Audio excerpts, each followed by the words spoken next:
வணக்கம் ஃப்ரெண்ட்ஸ், இன்னைக்கு நாம பார்க்க போற விஷயம் மஷ்ரூமின் பயன்கள். இந்த விஷயங்களை பத்தி தெரிஞ்சுக்கொள்றதுக்கு முன்னாடி நம்ம சேனலுக்கு சப்ஸ்கிரைப் பண்ணுங்க. நாங்க அப்லோட் செய்யும் வீடியோவின் நோட்டிபிகேஷனுக்காக கீழே இருக்கும் பெல் ஐகானை பிரஸ் பண்ணுங்க. இந்த வீடியோவில் நாம் இன்னைக்கு மஷ்ரூம் அதாவது காளானின் பயன்களை பற்றி பார்க்கலாம். மஷ்ரூமின் விலை எப்பவும் சிறிது அதிகம் என்பது நமக்கு தெரிஞ்சதுதான். ஆனால் மஷ்ரூம் இந்த உலகில் சுமார் 1,40,000 வகைகள் இருக்கிறது. இவற்றில் வெறும் 100 விதமான மஷ்ரூம் வகைகள் மட்டும்தான் நாம் சமையலுக்கு உபயோகிக்கிறோம், அதாவது சாப்பிடுவதற்கு ஏற்றுக்கொள்ளக்கூடியதாகும். சிலருக்கு மஷ்ரூம் பிடிக்காது, எனவே அவர்கள் இதை ஊறுகாய், சூப், கேண்டி, பிஸ்கெட், பவுடர் போன்ற வகைகளில் சாப்பிடலாம். மஷ்ரூம் ஒரு நல்ல உணவாகும் மற்றும் இதை எல்லோரும் சாப்பிடலாம். வாங்க இப்போ நாம இந்த வீடியோவில் இதை சாப்பிடுவதனால் நமக்கு கிடைக்கும் பலன்களை பற்றி பார்க்கலாம். மஷ்ரூமை சாப்பிடுவதால் கொலஸ்ட்ராலின் அளவு கண்ட்ரோலில் இருக்கும். கூடவே பிரஸ்ட் கேன்சர், புரோஸ்டேட் கேன்சர் மற்றும் டயபெட்டிஸ் போன்ற திடமான நோய்களை கட்டுப்படுத்த உதவுகிறது.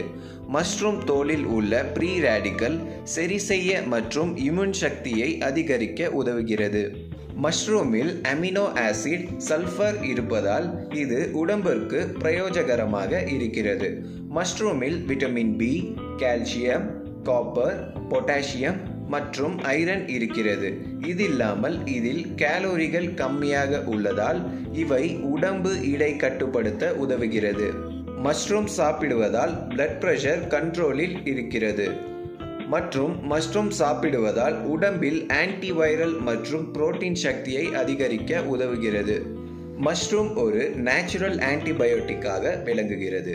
இது உடம்பில் மைக்ரோபியல் மற்றும் ஃபங்கல் இன்ஃபெக்ஷன் பரவுவதை தடுக்கிறது. கர்ப்பிணி பெண்களுக்கு இது ஒரு பிரயோஜனம் உள்ள உணவாகும். ஏனென்றால் இதில் கால்சியம், புரோட்டீன், விட்டமின் மற்றும் கார்போஹைட்ரேட்ஸ் அதிக அளவில் இருப்பதால் குழந்தைகளில் இருந்து முதியோர் வரை சாப்பிடலாம்.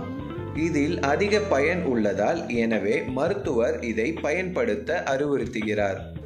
மஷ்ரூமில் கவனமாக இருக்க வேண்டும். ஏனென்றால் இது விலை குறைவாக கிடைக்கும் என்று வாங்க சென்றால் அதில் பச்சை நிற தோற்றமாகவோ அல்லது பழையதாகவோ இருந்தால் அதை வாங்கி சாப்பாடுக்கு சேர்த்து கொள்ளக்கூடாது. எனவே விலை அதிகமாக இருந்தாலும் நல்லதாக பார்த்து வாங்கி சாப்பிடுங்கள். உங்களுக்கு இந்த வீடியோ பிடிச்சிருந்தா லைக் பண்ணுங்க, ஷேர் பண்ணுங்க, நம்ம சேனலுக்கு சப்ஸ்கிரைப் பண்ணுங்க. கண்டிப்பா நாம இதே மாதிரி அடுத்து இன்னொரு ஆரோக்கியமான விஷயங்களை பத்தி பேசலாம். அதுவரை எல்லோரும் ஹாப்பியா இருங்க, சந்தோஷமா இருங்க, முக்கியமா ஹெல்த்தியா இருங்க. நன்றி.